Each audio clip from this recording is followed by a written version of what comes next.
नमस्कार मंडळी. लक्ष्मी निवास मालिकेतील सिद्धू व भावनाची जोडी आता लोकप्रिय ठरत असल्याचं पाहायला मिळतंय. गाडे पाटलांच्या घरात भावना एकटी पडली असली तरी सिद्धू तिला वेळोवेळी साथ देतो, तिच्याबरोबर राहतो, तिला मदत करतो. सुरुवातीला भावनाला सिद्धूचा राग येत असतो, आता मात्र त्यांच्यात चांगली मैत्री झाल्याचं पाहायला मिळते. भावनाला सिद्धूच्या सतत तिच्याबरोबर असण्याची सवय झाली.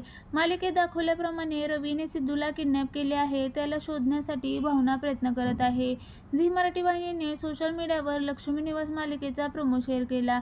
या प्रोमोमध्ये पाहायला मिळते की सिद्धू मोठ्याने ओरडत आहे. सिद्धूला ज्या ठिकाणी किडनॅप केले आहे तेथे भावना पोहोचते. प्रोमोमध्ये पुढे सिद्धूची सुटका झाल्याचं दिसत आहे. गुंड जेव्हा सिद्धूला पुन्हा पकडण्याचा प्रयत्न करतात तेव्हा भावना देवीसमोरचे त्रिशूल गुंडांच्या अंगावर फेकते.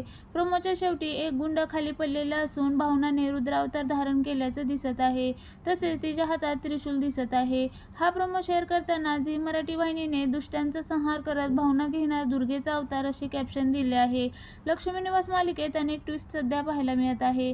हरीश सिंचनासह तिच्या माहेरी जाऊन राहत आहे, त्यामुळे लक्ष्मी व श्रीनिवास त्यांच्यावर नाराज आहेत. सिंचनाच्या घरचे सतत हरीशचा अपमान करत असल्याचं दिसतंय, पण सिंचनाच्या हट्टापायी तो माहेरी राहत आहे. दुसरीकडे आजीमुळे जान्हवी दूर होईल, त्याचे सत्य सर्वांसमोर येईल याची भीती जयंतला वाटून तो आजीला मारण्याचा प्रयत्न करत आहे. आता आजी कोमात आहे, मात्र जयंतच्या या कृत्याबद्दल जान्हवीला समजले आहे. याचबरोबर तिला आणखीन एक सत्य समजले, ते म्हणजे जयंतमुळेच वेंकीचा आवाज गेला आहे. लहानपणी जयंतने वेंकीच्या बोरवेलमध्ये ढकलून दिले होते, त्यामुळे त्याचा आवाज गेला. आता या सगळ्यांची जयंतला शिक्षा व्हावी म्हणून जान्हवी देखील त्याचप्रमाणे विचित्र गोष्टी करत आहे, वागत आहे. आजी कोमात असली तरी तिला दवाखान्यातून घरी नेण्याची परवानगी दिली आहे. तिला पुन्हा जयंत जान्हवीच्या घरी आणले तर तिची सेवा करण्यासाठी लक्ष्मी देखील तिथेच राहत असते. लक्ष्मी आणि श्रीनिवासच्या घराची काळजी त्यांची मोठी सून वीणा घेत आहे. दरम्यान मालिकेत पुढे